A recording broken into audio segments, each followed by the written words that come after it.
Hola, bienvenidos al siguiente tema que es el tema identidades y accesos. Mi nombre es Darío Golfar, arquitecto de soluciones de seguridad en Amazon Web Services. En este tema, en lo que es IAM, vamos a hablar primero sobre el servicio de AWS IAM, el IAM Identity Center, previamente conocido como AWS Single Sign-On, el IAM Access Analyzer, Secrets Manager, Amazon Cognito y Verified Permissions. Primero aprovecho para contarles dentro de lo que es IAM, que dentro de la nube ustedes siempre tienen el control granular de quién puede hacer qué, de cuándo, desde dónde. Uno puede poner específicamente las acciones que quiere permitir, uno puede poner condiciones, ya lo veremos un poquito más adelante, y tenemos siempre la posibilidad de configurarle distintos múltiples factores de autenticación, que hasta antes del Reinforce teníamos la posibilidad de utilizar hardware tokens y software tokens como Google Out, Auth, etc. Pero ahora se agregó también la posibilidad de utilizar passkeys. Los passkeys básicamente es un intercambio de certificados donde la llave privada está resguardada en distintas formas. Una de esas formas podría ser con el fingerprint. En el caso de los equipos de Apple de Mac sería el Touch ID. En el caso de los Windows, con Windows Hello. También permite varios escenarios donde uno puede como autenticarse con el celular escaneando un QR y teniendo el certificado ahí. Entonces es una posibilidad nueva para agregar los passkeys donde ustedes quieran tener la seguridad que les otorga el tener un segundo factor de autenticación, pero tal vez no quieren tener la incomodidad de andar tipeando los 6 dígitos de un token. Entonces para eso los passkeys son una muy buena opción. Bien. Los passkeys están disponibles tanto para lo que es el IAM Identity Center, si utilizan el repositorio propio del IAM Identity Center, para las root users y también para los IAM users. Bien. Una de las buenas prácticas importantísimas dentro de lo que es IAM es cuidar la cuenta root. ¿Sí? Cuidar la cuenta root implica aplicarle Multifactor Authentication a todas las cuentas root, ¿sí? Por lo menos a todas las cuentas que no estén bloqueadas, aunque yo recomendaría tenerlas bloqueadas y también configurarles un Multifactor Authentication. Eliminar acceso por llaves, no debería haber acceso programático al usuario root, ¿sí? Eliminar access keys que estén asociadas a la cuenta de root. No, esto es una funcionalidad que deberíamos tratar de evitar utilizarla, porque el root por definición tiene privilegios para hacer lo que quiera, excepto lo que las Service Control Policies apliquen dentro de lo que son las cuentas miembros, ¿sí? Recuerden que las Service Control Policies no aplican arriba a la Organization Management, en la cuenta de gestión, la raíz, pero sí aplican en todas las otras y también aplican a lo que es el root. Entonces, una de las buenas prácticas es evitar el uso de root que no sea utilizado en el día a día, el que no nos pase el quién fue, fue root. Bueno, ¿y quién era root a las 5 de la mañana del viernes? Em, y por otro lado, la recomendación para cuando uno tiene muchas cuentas y gestionar las multifactor authentication de cada una de esas cuentas se hace complejo y tal vez no hay tanto sentido de que utilicen la root en cada una de las cuentas miembros. Entonces ahí la recomendación es desactivar ese uso de las root accounts en las cuentas miembros. ¿Cómo se puede desactivar eso? Hay dos formas. Lo pueden hacer a través de Control Tower, que es la forma más sencilla, donde seleccionan el control que vemos ahí abajo en pantalla. O si no, pueden crear una Service Control Policy que hace básicamente lo mismo que lo que dice ahí en Control Tower. ¿Sí? Uno lo está como strongly recommended, es un control preventative, es decir, aplicado a través de Service Control Policies, con lo cual básicamente esto lo que hace es una forma fácil de configurar esto mismo que está ahí arriba. En cuanto a lo que es el uso de IAM users, ¿sí? Los usuarios de IAM en general no se recomiendan, siempre hay que tratar de reducir al máximo la cantidad de usuarios de IAM y las access keys que tengan en particular. ¿Por qué es esto? Porque son accesos duraderos. Los accesos duraderos, por definición, no se cambian hasta que alguien no viene y los rota. ¿Sí? Cuando ven un IAM user van a notar que tienen la posibilidad de crear hasta 2 access keys. ¿Por qué 2 access keys? Porque la idea es como que creen una segunda access key, que reemplacen en la aplicación el acceso por la segunda access key y luego deshabilitan y más posteriormente eliminan la primera de las access keys. Esa es la forma, digamos, de rotar una access key sin tener una baja en el servicio. Sin embargo, la realidad es que muchas veces pasa que hay muchas access keys, que los clientes no saben a qué pertenece esa access key, que un ex empleado se pudo haber copiado de esa access key en algún archivo y sigue teniendo acceso hasta que alguien la rote. Lo que vemos es que cuando proliferan los IAM users y access keys, frecuentemente tienen sin rotar, incluso por 2 años sin rotar un access key, cuando tienen muchas access keys, cuando tienen muchas access keys se les hace muy difícil el manejar esa rotación. Con lo cual, lo que le recomendamos fuertemente es tratar de evitar el uso de las access keys. Si se fijan dentro de la consola de AWS, cuando van a crear una nueva access key, les va a decir, ¿para qué la querés? Y te va a decir, bueno, la quiero para utilizar un shell. Y bueno, entonces porque dice, ¿por qué no te sugiere el utilizar alternativas, como por ejemplo el CLI versión 2 que se integra con el IAM Entity Center, o utilizar el Cloud Shell? ¿Sí? Siempre les da como otras opciones tratando de llevarlos fuera de lo que es el uso de IAM Users con Access Keys, porque esto es lo que vemos que es complicado en cuanto a que con una mala gestión, si con una baja rotación, termina siendo problemático en tema del riesgo de compromiso. Siempre también es conveniente limitar quién puede crear las access keys, quién puede crear los IAM users, utilizar service control policies para que solamente un determinado rol pueda crear IAM users y access keys. ¿Sí? Siempre, mientras más puedan controlar quién puede crear las access keys y no otorgar permisos de crear IAM users y access keys a la ligera, sino bien controlado quién puede hacerlo. El IAM Identity Center es un servicio gratuito que fuertemente le recomendamos para todo lo que es el acceso de los distintos empleados y contratados a la empresa, donde los tengan en algún directorio, ya sea el propio Identity Center tiene su propio directorio, o pueden, lo que es más conveniente, integrarse con la fuente de identidades que estén utilizando a nivel corporativo, ya sea que tengan Okta, un Azure Entra ID, OneLogin, Ping Identity o las distintas soluciones que hay. Siempre integrarse hacia ese identity provider donde va a ser dado de baja el día de mañana cuando despidamos a este empleado, lo vamos a dar de baja dentro del Active Directory. Ok, entonces ese Active Directory queremos que esté integrado al IAM Identity Center como para asegurarnos de que cuando se dé baja ese empleado esté fuera de todos los accesos de la nube. En el caso de los IAM users, si un empleado es dado de baja y tiene un IAM user, no es automáticamente dado de baja ese IAM user. ¿Sí? Cuando lo dan de baja en un Active Directory no se va a deshabilitar el usuario que tiene, si tiene un IAM user en una cuenta de AWS. Entonces ahí tenemos un riesgo y tenemos un trabajo de limpieza de cualquier IAM user que tenga un empleado. Por eso es conveniente que para personas físicas prácticamente no haya ningún IAM user, sino que siempre personas físicas estén a través del IAM Identity Center con Multifactor Authentication y en lo posible integrado a la fuente de datos corporativa desde donde reciban las bajas. Otra ventaja que tiene el IAM Identity Center es que tiene la posibilidad de integrarse con el CLI versión 2, con lo cual ustedes pueden desde la interfaz de comandos autenticarse con el IAM Identity Center, que les abre un navegador, les permite a ustedes completar su usuario, su contraseña, su Multifactor Authentication, y a partir de eso vuelven a la interfaz de comandos para tirar los comandos que necesiten hacer. Es una gestión centralizada la que les otorga el IAM Identity Center. Pueden entrar y van a poder configurarlo. Es sencillo de configurar, el cambiarle la fuente de identidades por defecto arranca con el Identity Center Directory, pero uno puede como cambiarlo hacia el External Identity Provider que estén utilizando en su compañía. Y una vez configurado eso, bueno, luego pueden asignar a los distintos usuarios, a los distintos permisos que hay, pueden crear sus propios permission sets y luego van a mapear cuáles son esos permission sets en las distintas cuentas que quieren dejar habilitado y quién puede utilizarlos.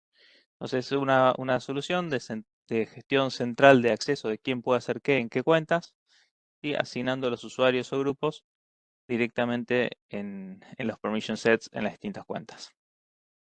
Ahí vemos cómo se seleccionan los distintos usuarios. Y también arriba podrían marcar grupos.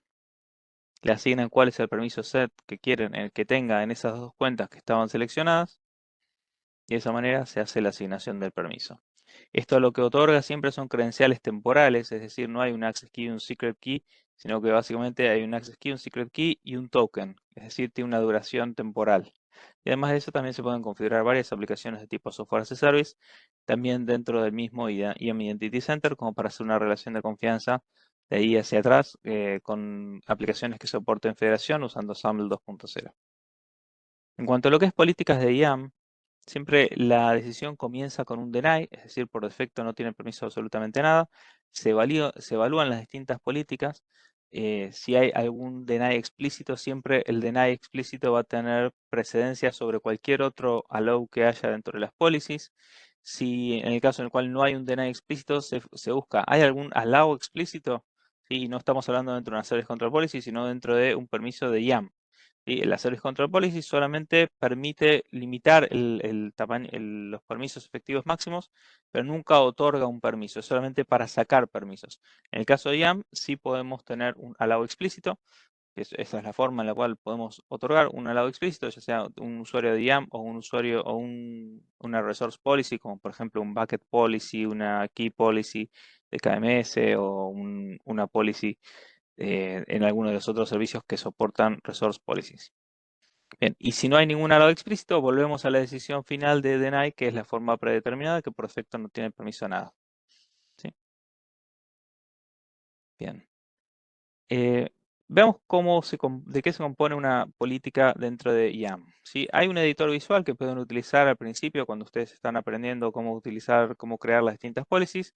Sin embargo, lo que es más frecuente es que a medida que uno ya se va familiarizando más con la consola y con el formato JSON, va estableciendo las políticas en el formato JSON que vemos ahí en el costado, donde hay un principal que es quién es el que tiene, digamos, a quién estoy afectando dentro de lo que es el permiso, ya sea para al permitirle o para denegarle. Tenemos un efecto que va a ser qué le queremos hacer con esta policy, si le queremos dar un permiso o si queremos denegarle un permiso. Vamos a elegir también qué acciones son las que queremos otorgar. Fíjense cómo está IAM change password. Va a ser siempre servicio y cuál va a ser la acción. Luego vamos a establecer cuál es el resource, sobre qué recurso le vamos a permitir esto. Asterisco sería todos los recursos. Siempre es conveniente tratar de especificarlo. Y luego finalmente tenemos las condiciones. Las condiciones es una gran ventaja que tenemos dentro de lo que es IAM, que nos permite decir, bueno, si viene autenticado con Multi-Factor Authentication lo dejo pasar, si no, no. O si viene desde un usuario que tiene un determinado tag para hacer Attribute-Based Access Controls. O si quieren utilizar alguna condición como si viene de tal IP lo permito o no, si viene desde tal Service Control, desde tal VPC Endpoint o desde tal subred, entonces lo dejo pasar y si no, no. Veamos algunos ejemplos para el principal. Aquí tenemos un principal asterisco, donde estamos permitiendo acceso anónimo. Acá tenemos un principal de unas cuentas en particular. Acá estamos autorizando un individual IAM user, o sea, un usuario en particular de IAM. Acá estamos autorizando la federación con Google. ¿Sí? Acá estamos autorizando un determinado rol en un principal, como principal. Y acá estamos autorizando un servicio, que esto también es otra posibilidad. Podemos, por ejemplo, en los EC2 Instance Profiles, ahí estamos autorizando al servicio de EC2 a utilizar un determinado rol. Veamos el action. En el action tenemos el EC2 Start Instance, por ejemplo, o IAM Change Password. Siempre va a ser un servicio, dos puntos, y la acción. ¿Sí? S3 getObject, por ejemplo. Podemos poner varios en un mismo action, varios permisos en el mismo action. Y se pueden utilizar también los wildcards, ¿sí? Tanto el asterisco como el signo de interrogación, como para permitir digamos, una de las buenas prácticas en general cuando uno sabe que le quiere dar, por ejemplo, lectura a algo y ya está muy corto en el espacio. Ahí pueden utilizar S3 get asterisco, ¿sí? Como para que incluya getObject y em, los otros permisos que están asociados a lo que es get o list, ¿no? Uno podría poner list asterisco, get asterisco y va a reducir el tamaño de las policy. Siempre cuando hablamos de acción tiene que tener un action o un not action, ¿sí? Action está otorgando específicamente un determinado permiso y el not action está diciendo todos los permisos menos este que estoy especificando. Veamos un pequeño ejemplo para que se entienda el uso del not action. ¿Sí? El not action aquí que vemos dice efecto allow, not action IAM asterisco, resource asterisco. Es decir, le doy todo menos IAM. Y acá en el costado, en esta otra política, vemos efecto allow, action asterisco, resource asterisco. Es decir, esto es como un root, como que hace todo. Y abajo vemos un deny que dice deny IAM asterisco. Entonces, IAM asterisco deny significa que puedo hacer todo menos IAM. Es decir, todas las acciones asociadas a IAM. En principio parecen muy similares. La diferencia está en que, si bien tanto este como este solo pueden hacer todo menos IAM, cuando analizamos cómo está dado el permiso, aquí hay un deny explícito. Es decir, si hubiera alguna otra resource policy resource policy no sería el caso. Si hubiera alguna otra policy donde esté teniendo IAM asterisco, que esté complementando esta policy que vemos aquí arriba, en este caso estaría permitido y en este caso estaría denegado, porque cuando hay un deny explícito, el deny explícito le gana a cualquier otra política que permita el IAM. Bien, en cuanto a lo que es la condición les permite restringir, como dijimos antes, si está después de un determinado tiempo, esto es muy útil en incident response, si queremos invalidar cualquier token anterior a lo que es una determinada fecha. O podemos también limitar en base a una source IP, un VPC endpoint, o si es un principal que pertenece a mi organización, o si es un recurso que pertenece a mi organización, o si la source IP es esta, o si la VPC es esta, o si el VPC endpoint a través del cual estoy llevando es este. ¿Sí? Esto nos da un pie a lo que es las condiciones de IAM, donde podemos decir las cosas que me pertenecen pueden acceder, mi VPC, mi Corporate Data Center desde que viene desde mi IP, y las cosas que no me pertenecen no pueden acceder a mis recursos. Las cuentas de terceros y el resto de Internet no pueden acceder a mis recursos. ¿Y cómo establecemos este perímetro de datos? Básicamente con condiciones. Le decimos tanto en la identidad como en el recurso al cual se va a conectar, como en lo que es networking, solamente si viene de esta IP, de esta VPC, de este VPC endpoint, si viene de un determinado principal or ID, o sea, si quien está entrando desde un principal que pertenece a mi organización, o si mi aplicación se está conectando a un recurso y ese recurso pertenece a mi organización. Siempre podemos poner estas cosas y tenemos algunas condiciones especiales para identificar cuando está viniendo de un servicio en particular de AWS, como para que no sea disruptivo para el uso de los servicios de AWS mismos. Este es un tema bastante más amplio, simplemente lo dejo aquí como para que lo tengan presente. Les recuerdo que va a estar disponible la presentación en el Slack y que está también disponible en el canal de YouTube la grabación. Aquí les dejo algunos recursos adicionales sobre lo que es el establecer un perímetro de datos y pasamos a lo que es las estrategias para gestionar los permisos a escala. Primero hablamos de lo que es el perímetro de datos. La idea es que ustedes puedan tener, siempre uno quisiera tener un least privilege desde el día cero, sin embargo eso a veces se vuelve un poco complejo en organizaciones grandes principalmente. Entonces muchas veces partimos partimos de establecer unas políticas iniciales que sean tal vez más permisivas de lo que sería un least privilege, siempre no con demasiado riesgo, ¿no? Pero partimos de esta policy que tiene estos accesos A, B y C. Controlamos que esos A, B y C no sea algo grave lo que esté otorgando, que no sea algo riesgoso. Salimos con eso y luego a lo largo del tiempo vemos que solamente en lugar de usar A, B y C, solamente usó A y C. Entonces le proponemos quitar el B y volvemos a empezar. ¿Sí? Volvemos a la policy, ahora queda A y C, y luego volvemos a controlar y volvemos a refinar. Esto es a lo largo del tiempo, ¿no? ¿Cómo podemos hacer estos controles y estas revisiones? Uno de los servicios muy importantes para esto es el IAM Access Analyzer. El IAM Access Analyzer tiene dos grandes analizadores, dos tipos de analizadores. Uno es el analizador de accesos externos y otro es el analizador de accesos no utilizados. Ambos dos van a proveerles dashboards donde ustedes van a poder, en el caso de los accesos externos, ver para distintos tipos de recursos, sea un recurso que esté permitido públicamente o que tenga un acceso desde una cuenta, desde fuera de la organización o desde fuera de la cuenta, según cómo lo configuran. Y pueden también identificar con un analizador de acceso no utilizado, si hay access keys o si hay passwords o si hay roles, si hay servicios que no están siendo utilizados o acciones dentro de una policy que no están siendo utilizadas, si hay un rol que no está siendo utilizado. Siempre esta información va a ser útil como para poder limpiar permisos que estén de más. Y desde ahí se puede notificar tanto a lo que es Security Hub como para que algún operador de seguridad tome alguna acción, o se puede crear alguna automatización a través de Bridge. Aquí vemos cómo funciona el IAM Access Analyzer en la funcionalidad de permisos externos.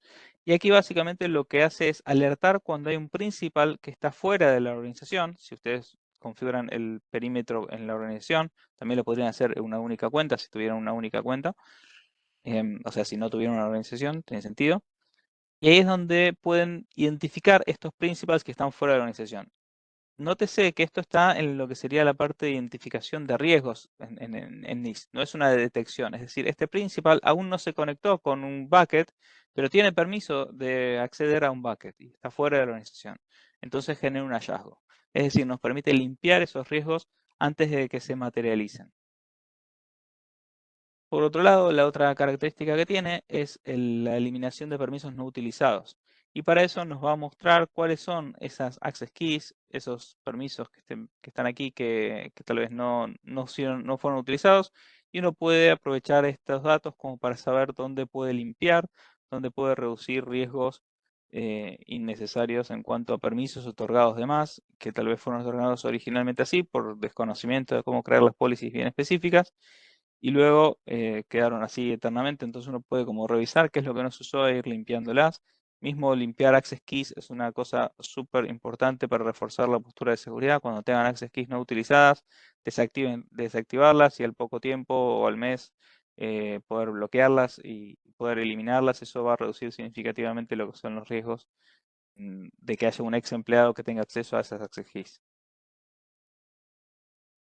Otra funcionalidad que tiene el IAMAX Analyzer es poder validar estos pasos que habíamos dicho, estos roles que no fueron utilizados. Uno puede configurar fácilmente, ver en el dashboard estos permisos no fueron utilizados y les puede generar una policy también donde diga, bueno, estos permisos no utilizados lo podríamos quitar ofreciendo esta otra policy que tiene lo mismo sin esos permisos adicionales que no necesitan. De hecho, una funcionalidad que se agregó recientemente es que les da como un paso a paso de cómo remediar los hallazgos dentro de lo que es IAMAX Analyzer. Les da como el primero entra acá y hace esto, luego entra acá y hace esto. Está más prescriptivo ahora en lo que es las recomendaciones de mejora. Adicionalmente, el IAMAX Analyzer puede ser invocado a través de comandos como para integrarlo como parte del pipeline. Cuando hablamos del despliegue a través de infraestructura como código, uno puede desplegar tanto lo que es la aplicación como la infraestructura de la aplicación en el mismo proceso.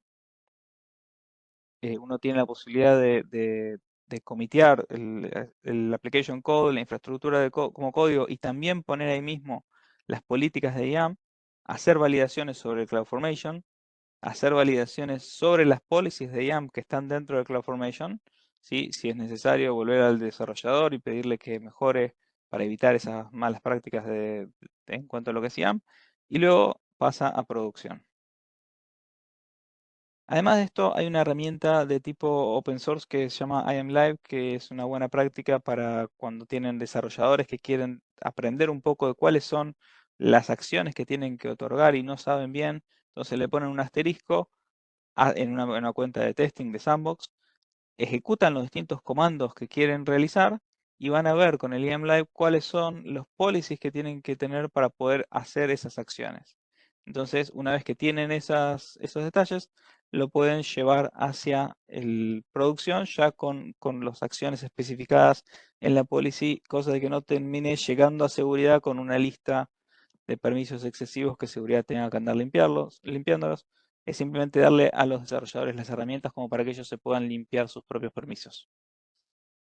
Y también lo pueden hacer con el IAMAX Analyzer, simplemente esto es un tema de facilidad de hacerlo en la misma interfase de comandos. Bien, adicionalmente a esto, cuando hablamos de los accesos, a veces hay varios casos de uso donde uno puede necesitar acceder a algo temporalmente. Es decir, quiero hacer troubleshooting sobre una aplicación, necesito loguearme en una cuenta o necesito loguearme en la cuenta de networking, pero solamente temporalmente, necesito arreglar algo y terminar. Entonces no tiene sentido que yo tenga permisos todo el tiempo para algo que no es habitual que yo necesite hacer. Tal vez sería más conveniente que se me otorgue temporalmente en el momento en el cual lo pida a partir de un proceso de aprobación, lo cual podría generar también que haya un proceso de control con dos personas, donde uno lo pide, el otro lo autoriza y ahí nos quedamos tranquilos de que no es una única persona que se volvió maliciosa y está haciendo una tarea, sino que ya por lo menos se hace más difícil porque tendría que estar complotado con otra persona que sería el aprobador. Hay algunas soluciones de terceros como CyberArk, como Hermetic y como Okta que ya tienen estas capacidades para otorgarle hacia el IAM Identity Center un acceso temporal, un rol temporal a partir de un proceso, digamos, donde hace un checkout de una contraseña de una cuenta y se les otorga ese acceso temporal de un rol en una cuenta y se les otorga ese acceso temporal. Si no tuvieran estas herramientas, también tienen la posibilidad de utilizar un open source que se llama TEAM, que se llama Temporary Elevated Access Management, donde básicamente uno puede entrar por aquí eh, y básicamente pedir una cuenta, un determinado rol en una cuenta, ¿sí? Hago un create request, le pongo aquí cuál es la cuenta a la cual quiero acceder, cuál es el rol que necesito dentro de esa cuenta, por cuánto tiempo, ¿sí? O sea, en qué momento la quiero, por cuánto tiempo, un ticket asociado, una justificación. A partir de eso hago el submit, va a venir otra persona que me va a aprobar ese submit, ¿sí? Voy a ver los requests y alguien lo va a entrar y lo va a aprobar. Y luego de esto voy a poder usarlo, o sea, voy al IAM Identity Center y aparece un acceso que antes no tenía, que es acceso a la cuenta que solicité con el rol que solicité. Puedo entrar, hacer el trabajo necesario y una persona que esté haciendo las tareas administrativas puede revisar cuáles son los logs de CloudTrail que está haciendo esa sesión temporal y si vemos que está haciendo algo indebido, podemos revocarle en el momento el acceso. ¿Sí? El revocar el acceso, recuerden que son credenciales temporales, con lo cual uno invalida esa sesión y aparece, directamente desaparece del IAM Identity Center y cualquier nueva acción que quiera hacer ese perfil temporario, esa sesión temporaria, va a terminar en denied, ¿sí? En denegada porque no va a tener más el permiso temporal que le otorgamos. Cuando hablamos del acceso a los recursos usando credenciales temporales, siempre es conveniente que utilicen más bien roles en lugar de access keys, ¿sí? Llama instance for files, IAM roles anywhere si estuviera fuera. Ya vamos a hablar un poquito de eso más en detalle al final. Pero básicamente tengan presente que las access keys son duraderas, que pueden ser utilizadas desde cualquier lugar por defecto, es decir, si no hay una condición van a poder ser utilizadas desde cualquier lado. Son un único factor de autenticación porque son para el acceso programático, por lo cual por defecto no van a incluir un multifactor authentication.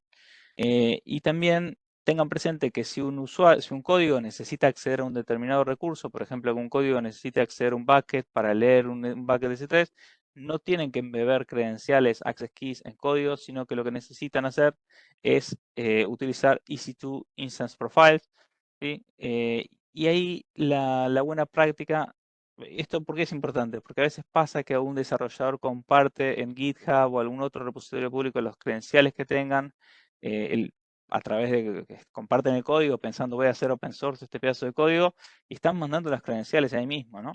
Como parte de ese mismo commit. Eso es un peligro. Además, cualquiera que tenga acceso al repositorio de código, cualquiera que tenga acceso de lectura del código, por ejemplo, alguien de QA, va a tener acceso a esas credenciales y podría utilizarlas fuera de esa aplicación si no tiene ninguna condición. La rotación requiere esfuerzo, es complejo, digamos, el andar rotando las distintas contraseñas. Cuando son muchas access keys, se vuelve complejo el rotarlas y saber y tener bien documentado, que tengan las tags adecuados como para saber cuáles son las aplicaciones que tengo que tocar y cuál es el proceso de cambio en esas aplicaciones, como para actualizarle la access key. ¿Sí? Muchas veces implica una ventana de indisponibilidad, un tema de pruebas. Y entonces, la recomendación aquí es utilizar el EC2 Instance Profiles, que es una capacidad que tiene EC2 dentro de lo que es el uso de roles, básicamente, donde uno puede decirle al código que le pida al sistema operativo esas credenciales y el EC2 Instance Profiles le va a otorgar al código al sistema operativo esas credenciales. Entonces, el código simplemente dice accede a esto utilizando las credenciales que están en el sistema operativo. El rol se ocupó de otorgarle al sistema operativo esas credenciales temporales. Lo mismo hay para Lambda, que se llaman Execution Roles, y también hay para SS o para EKS.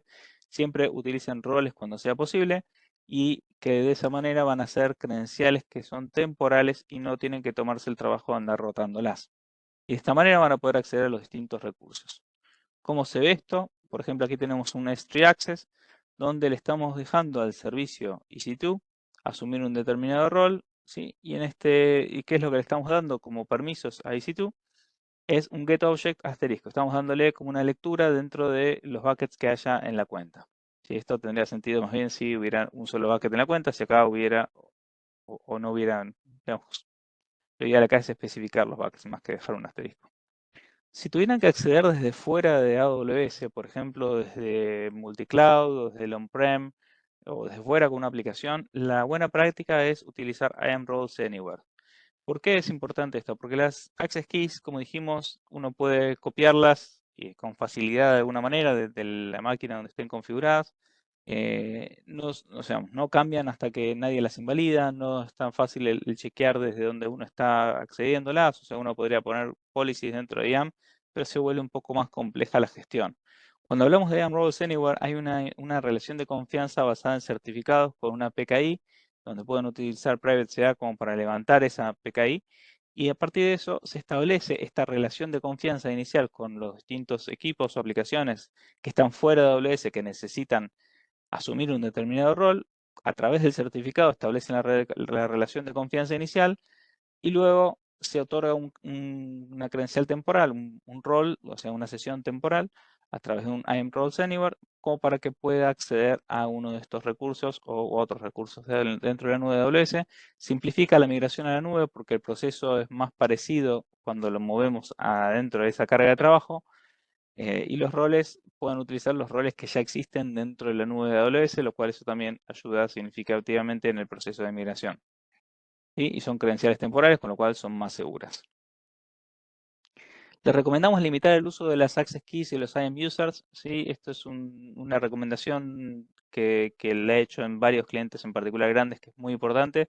Tratar de limitar quiénes son los que pueden crear IAM users y access keys, como para que no proliferen y no se empiecen a hacer esta mala práctica de tener cientos de access keys y no saber ni quién es el dueño de cada una de esas access keys.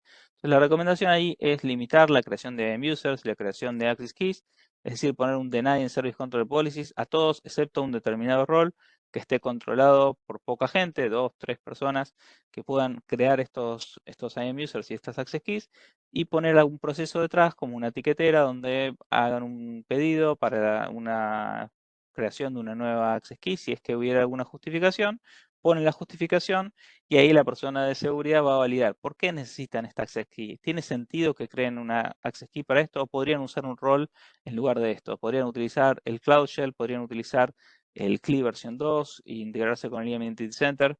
Y si realmente tiene sentido y hace falta crear una access key, pueden pedirle a la persona que está queriendo crear esa access key a qué proceso pertenece, cómo va a ser la rotación, qué criticidad tiene esta access key en base a los datos a los que puede acceder. Entonces, esto es un punto importante, el tratar de limpiar las access keys haciendo que no prolifere la creación de nuevas access keys y luego usando IAM Analyzer para ir limpiando las access keys viejas, las que no son utilizadas, primero idealmente desactivarlas y después, si no hay quejas, eliminarlas. Ahora, ¿qué pasa si tenemos que otorgar acceso a un recurso que usa credenciales duraderas, como por ejemplo bases de datos, o por ejemplo un RDS, o una API Key para un servicio que tengan software as a service? Entonces, ¿cómo mitigamos este riesgo? ¿Cómo hacemos para rotar estas credenciales? Hay que tener presente que cuando pasa el tiempo y no se rotan estas credenciales, incrementan el riesgo de ser comprometidas y que la seguridad en los distintos equipos, el proceso que tenemos, si no las rotamos, hay un problema grave de si no sabemos rotarlas, si no tenemos claro cuál es el procedimiento para rotar una credencial sin que se caiga el ambiente que esté utilizando esa credencial. Puede pasar que en el momento en el cual hay un compromiso de esa credencial, queremos rotarla, o una sospecha de compromiso, queremos rotarla, y sin embargo, bueno, empiezan las dudas de, bueno, ¿podemos rotar esta credencial sin que se caiga producción? Entonces, el punto clave es que utilicen mecanismos como para que se puedan rotar las credenciales de manera sencilla, sin necesariamente afectar producción y que puedan, ante la más mínima sospecha, rotar la credencial. La recomendación para eso, y aquí bueno, está la buena práctica, lo mismo que dijimos antes, si el código necesita acceder a una base de datos, como una RDS o una API Key de un software as a service, no embeban dentro del código esa contraseña, tampoco la pongan en un archivo de configuración que está dentro del mismo repositorio de código, porque es lo mismo, básicamente el adversario que tenga acceso a leer el repositorio de código también va a tener acceso a las credenciales, sino que la recomendación es que no las tengan de esa manera hardcodeadas en el código, sino que las incluyan dentro de algún servicio de gestión de secretos como AWS Secrets Manager. ¿Cómo funciona Secrets Manager? Permite la rotación de las credenciales, almacena las credenciales de forma segura, tiene control de versiones, tiene registro de vigilancia dentro de lo que es CloudTrail, queda el uso, digamos, auditado dentro de CloudTrail, el almacenamiento siempre va a estar cifrado y tienen políticas refinadas de acceso a los distintos secretos. Entonces, ¿cómo funciona? De la misma manera que teníamos antes un EC2 Instance for File para tener acceso a un determinado código, ahora a un determinado permiso, a un rol. Entonces, ahora tenemos el EC2 Instance for File que le permite al sistema operativo, y el código accede a través del sistema operativo, a hacer una llamada al servicio de Secrets Manager donde se trae las claves de la base de datos y el código se puede establecer esa conexión con la base de datos, sin guardar esa clave en ningún lado, porque de todas maneras en el momento en el cual se rota la contraseña, que Secrets Manager tiene la capacidad de rotarlas automáticamente, esa contraseña deja de ser válida. Entonces, cuando el código por alguna razón recibe una Authentication Denied por la contraseña dentro de lo que es el Amazon RDS, hace un retry donde se trae de nuevo la contraseña desde Secrets Manager y prueba restablecer la conexión. Entonces uno puede rotarla en cualquier momento sin ninguna caída de la aplicación. Bien. Para lo que es el uso de Customer IAM, es decir, la autenticación de los distintos usuarios que pertenecen no tanto como empleados de la compañía, sino más bien los clientes de la compañía, ahí es donde tiene sentido el uso de Amazon Cognito, es el principal caso de uso para lo que es Cognito, donde Cognito les va a aparecer, les va a otorgar a las distintas aplicaciones el formulario de sign-in, donde se pueden loguear, donde se pueden registrar, donde se pueden hacer federaciones con distintos proveedores, tanto lo que es usar Google o usar Amazon o usar distintos proveedores que con OpenID Connect pueden autenticarse, como Facebook, etcétera.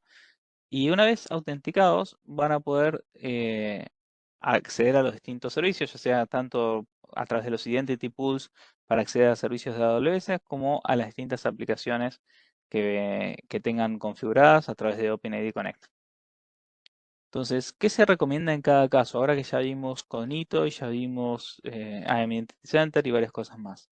¿Qué tenemos que autenticar primero? Tenemos que autenticar personas o máquinas, scripts o procesos desatendidos.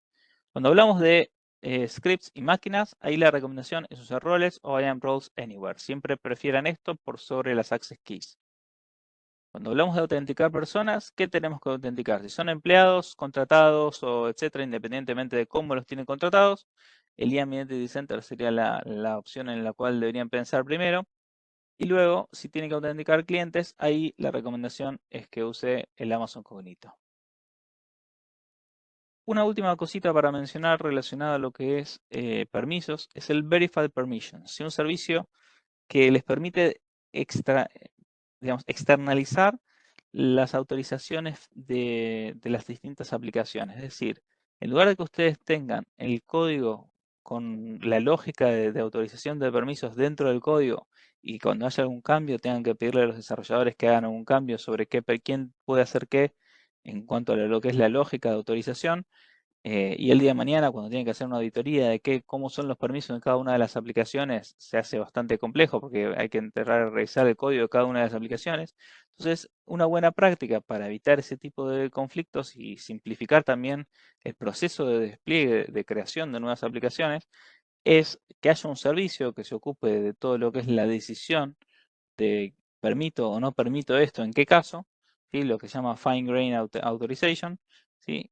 Y desde una consola de administración, ya sea siempre a través de la consola o a través de APIs, vamos a tener la posibilidad de decirle a todas las aplicaciones que vengan a autenticarse autorizarse con Verified Permissions, o sea que la aplicación le pregunte a Verified Permissions si puede o no puede hacer una determinada tarea, tal médico puede acceder a la historia clínica del paciente, le pregunto a Verified Permission. Si Verified Permission dice que sí, entonces lo autorizo. Entonces es más fácil para los desarrolladores porque simplemente delegan la autorización al Verified Permissions y es más sencillo para las personas de seguridad hacer una auditoría sobre qué es lo que puede hacer cada uno de los roles en cada una de las aplicaciones porque está centralizado y además de esto pueden hacer cambios con mayor facilidad.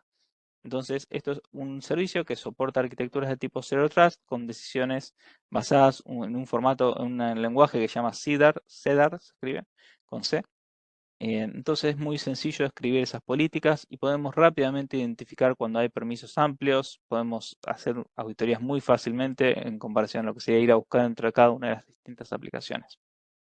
Bien, pasamos al siguiente tema.